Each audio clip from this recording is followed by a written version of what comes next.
La cabosse, en général, elle a un diamètre comme un petit peu un ballon de rugby. Et donc, dans une cabosse, on va trouver une centaine de fèves de cacao. On peut les avoir de couleur à la fois rouge, à la fois verte, à la fois légèrement jaune. C'est un bel objet. C'est l'emblème aussi de la maison Marcolini. On ouvre les cabosses. Là-dedans, on va avoir les fèves de cacao, mais elles ne sont pas encore dans l'état qu'on peut connaître.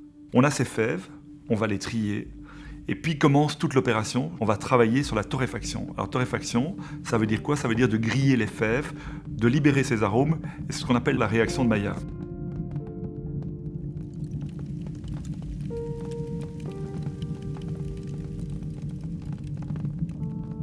La plus grande difficulté ici, en tant que chocolatier, c'est aussi de faire comprendre que quand on a des fèves qui viennent d'un pays, qui ont une identité, c'est que pendant tout le parcours, tout le processus jusqu'à la tablette, on ait respecté le goût original de base.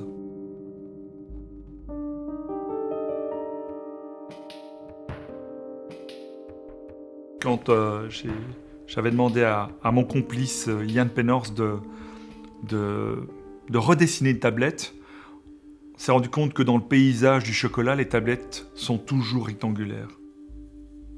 Quand on parle et qu'on offre du chocolat, on dit toujours « Est-ce que tu peux me passer un carré de chocolat ?»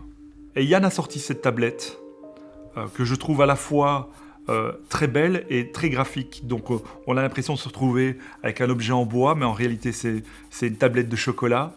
On a l'impression de se retrouver avec les fameux jeux où on déplaçait les lettres, mais ça reste toujours une tablette de chocolat.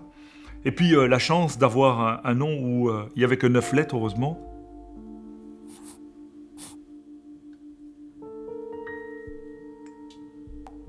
Les grands crus de propriété, si j'ai eu cette idée, c'est à un moment donné en me posant la question si demain matin on m'offre une bouteille de vin, un vin français par exemple, en me disant vin français, ça me dirait absolument rien. Et je crois que dans le monde du chocolat, c'est exactement la même chose. L'idée que j'ai eue, c'est d'aller beaucoup plus loin que par rapport à ça. C'est de rencontrer à la fois des petites propriétés, des petites haciendas, en disant mais tiens, il y a tel type de fèves, il y a 3 tonnes. Eh bien, on joue le jeu. Si au bout de ces 3 tonnes, on n'a pas terminé l'année et qu'il faut attendre encore quelques mois pour l'année d'après pour une nouvelle récolte, pourquoi pas? Une des premières rencontres, ça a été au Mexique, du côté de Tabasco. La capitale de Tabasco, c'est Villahermosa.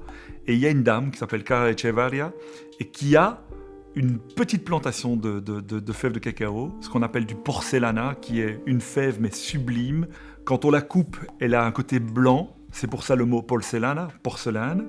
Mais ce qui est important, c'est la façon dont elle a amené, elle a cultivé ses fèves en ne dérangeant en aucun cas sur la qualité.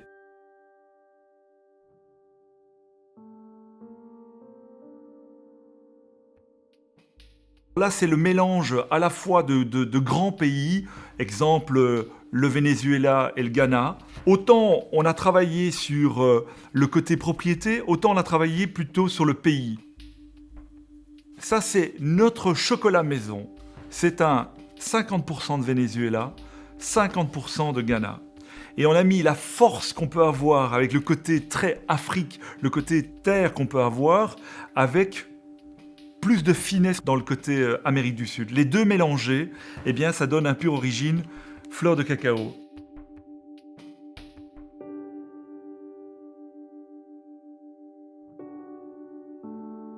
Là, c'est étonnant, on est parti sur le chocolat, avec toujours une très très belle origine, mais on a essayé d'y mettre des petites choses, alors des incrustés, parfois du praliné dedans, et il y a vraiment des choses étonnantes.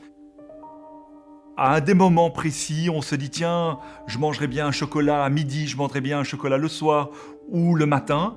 Eh bien, c'est ce moment-là de plaisir, on a essayé de le ponctuer pendant toute la journée.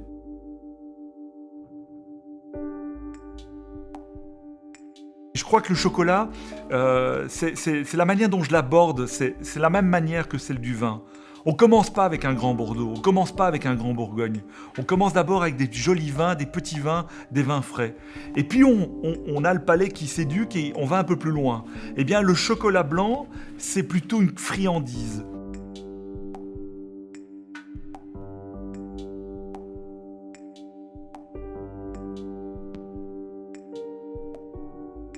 je peux imaginer qu'on déguste à un moment donné une tablette de chocolat, qu'on se pose des questions en se disant tiens c'est drôle, ce chocolat est différent, il a un peu plus de personnalité, il a un peu plus de goût. Et à la fin, le rêve que je peux nourrir, c'est que quand on croque dedans, on se dise eh bien ça c'est Pierre Marcolini. Ça c'est peut-être le rêve, c'est un aboutissement en tout cas.